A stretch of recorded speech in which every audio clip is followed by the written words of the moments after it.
Hello বন্ধুরা, আশা করি সবাই ভালো আছেন। আমিও ভালো আছি। বন্ধুরা, শুক্রবার মানেই একটু স্পেশাল খাওয়া-দাওয়া।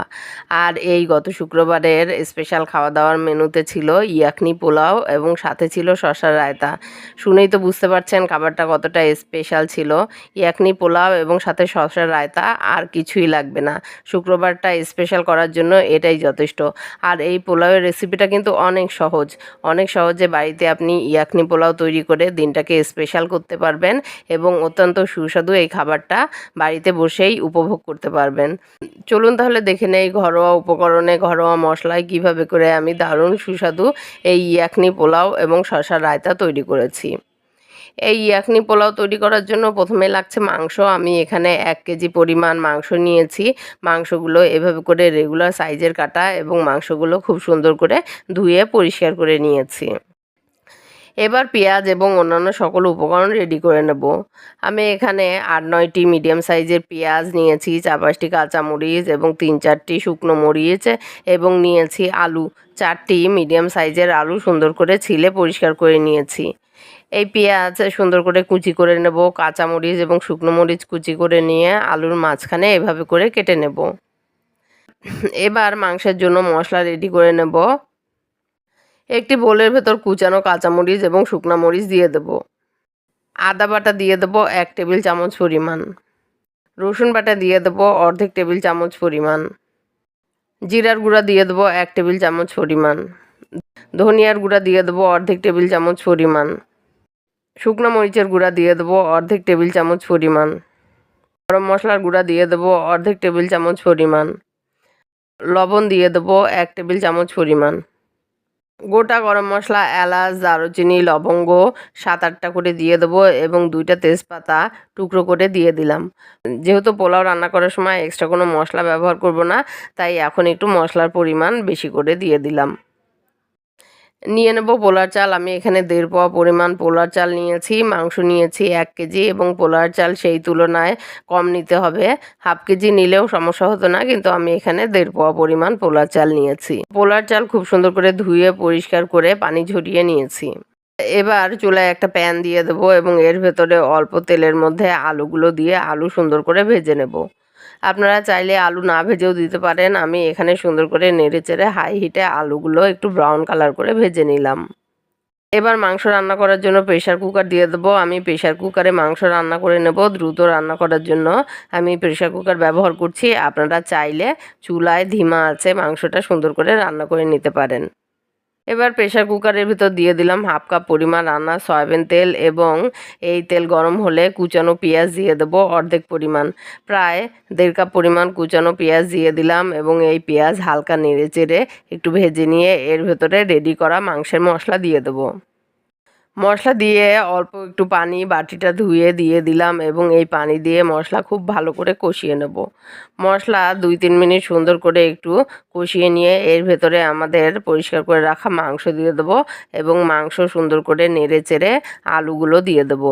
ভাজা আলু এবং মাংস খুব সুন্দর করে 10 থেকে 12 মিনিট মিডিয়াম ফ্লেমে কষিয়ে নেব। খুব ভালো করে কষানো হলে আমরা আলু তুলে নেব এবং মাংসের ভেতর এবার দিয়ে দেবো পানি। আমি প্রায় 1.5 কাপ পরিমাণ পানি মাংসের ভেতর দিয়ে দিলাম। মাংসের ভেতর 1.5 কাপ পরিমাণ গরম পানি দিয়ে এবার একটু নেড়েচেড়ে ঢাকনা দিয়ে ঢেকে 7 থেকে 8টি সিটি তুলে নেব। 7-8 সিটি তুলে নিয়ে এবার চুলা বন্ধ করে দেব এবং প্রেশার কুকার ঠান্ডা হওয়ার জন্য অপেক্ষা করব। প্রেশার কুকার ঠান্ডা হলে ঢাকনা খুলে নেব এবং এই সময় আমরা সুন্দর করে কুক হওয়া মাংস এভাবে করে ঝোল থেকে ছেঁকে নেব। মাংস ছেঁকে নেওয়ার পর যে ঝোলটা থেকে গেল এটাই হলো ইয়াখনি এবং এই ইয়াখনি দিয়েই আমরা পোলাও রান্না করব। এই জন্য এই পোলাওটার নাম কিন্তু ইয়াখনি পোলাও। এই ঝোল বা ইয়াখনির পরিমাণটা এমন হতে হবে যেন পোলাও রান্না হয়ে যায়। সেক্ষেত্রে ঝোলের পরিমাণ যদি আপনার কম থাকে তাহলে আপনি ঝোলটা মেপে পোলা চাল যে পরিমাণ দিয়েছেন তার ডবল পরিমাণ ইয়াখনি তৈরি করে নিতে হবে। এক্ষেত্রে যদি ঝোলের পরিমাণ কম থাকে এক্সট্রা পানি দিয়ে আমরা ঝোল বাড়িয়ে নেব। যেহেতু আমি 1.5 পোয়া পরিমাণ পোলা চাল নিয়েছি, এই পোলা চালটা রান্না করার জন্য আমার 3 পোয়া পরিমাণ ইয়াখনি লাগবে। তাই ঝোলের সাথে আমি একটু পানি অ্যাড করে 3 পোয়া পরিমাণ ইয়াখনি তৈরি করে নিয়েছি। এবার চুলায় আর একটা প্যান দিয়ে দেব এবং এই প্যানের ভেতরে দিয়ে দেব অল্প পরিমাণে রান্না সয়াবিন তেল। হাফ কাপেরও একটু কম পরিমাণ সয়াবিন তেল দিয়ে দিলাম এবং এর ভেতরে কুচিয়ে রাখা পেঁয়াজ দিয়ে দিলাম 1 কাপ পরিমাণ। লবণ দিয়ে দেবো অর্ধেক চা চামচ পরিমাণ। পেঁয়াজ হালকা নেড়েচেড়ে একটু ভেজে নিয়ে এর ভেতরে দিয়ে দেবো শাহজিরা অর্ধেক চা চামচ পরিমাণ শাহজিরা দিয়ে দিলাম। শাহজিরা এবং পেঁয়াজ সুন্দর করে একটু ভেজে নিয়ে এর ভেতরে রেডি করে রাখা পোলার চাল দিয়ে দেবো এবং পোলার চাল সুন্দর করে এভাবে করে একটু নেড়েচেড়ে ভেজে নেব। পোলার চাল সুন্দর করে এরকম করে 5-7 মিনিট ভেজে নিয়ে এর ভেতরে আমাদের রেডি করে রাখা ইয়াখনি দিয়ে দিলাম। ইয়াখনি দিয়ে সুন্দর করে নেড়েচেড়ে এই সময় আমরা পোলার চালের পানিটা একটু টেস্ট করে নেব। লবণ যদি ঠিক থাকে তাহলে কিন্তু ইয়াখনির টেস্টটা ঠিক থাকবে। এক্ষেত্রে এই সময় যদি লবণ কম হয় তাহলে আপনারা লবণ অ্যাড করে দিতে পারেন। একেবারে মিডিয়াম এবং লো এর মাঝে টেম্পারেচারে রেখে আমরা ঢাকনা দিয়ে ঢেকে পোলাওটা কুক করে নেব। পোলাও যখন 70% কুক হয়ে যাবে এবং পানি নিচের দিকে নেমে যাবে তখন আমরা ঢাকনা তুলে আমাদের আলাদা করে তুলে রাখা মাংস এবং আলু পোলাওয়ের সাথে সুন্দর করে মিক্স করে দেব। মাংস আলু সুন্দর করে মিক্স করে উপরে অর্ধেক চা চামচ পরিমাণ জয়ফল জয়ত্রীর গুঁড়া এভাবে করে ছড়িয়ে দেব। এর ফলে আমাদের ইয়াকনি পোলাওয়ের গন্ধ এবং টেস্টটা কিন্তু অনেক গুণে বেড়ে যাবে। এবার ঢাকনা দিয়ে ঢেকে একেবারে লো ফ্লেমে আধা ঘন্টা দমে রেখে দেবো। এ সময়ের মধ্যে রায়তা তৈরি করে নেব। এই জন্য আমি মিডিয়াম সাইজের একটি শসা, একটি পেঁয়াজ এবং 2টি কাঁচামরিচ সুন্দর করে কুচি করে নিলাম। চাট মশলা দিয়ে দেবো অর্ধেক চা চামচ পরিমাণ। এবার এর ভেতরে দিয়ে দেবো অর্ধেক চা চামচের একটু কম পরিমাণ লবণ। চিনি দিয়ে দেবো 1 টেবিল চামচ পরিমাণ। 1 কাপ পরিমাণ টক দই দিয়ে দেবো। এবার এই সকল উপকরণ খুব সুন্দর করে মিক্স করে নিলেই কিন্তু আমাদের শসা রায়তা রেডি হয়ে যাবে। ইয়াকনি পোলাওয়ের সাথে এই শসা রায়তাটা খেতে কিন্তু অনেক সুস্বাদু লাগে।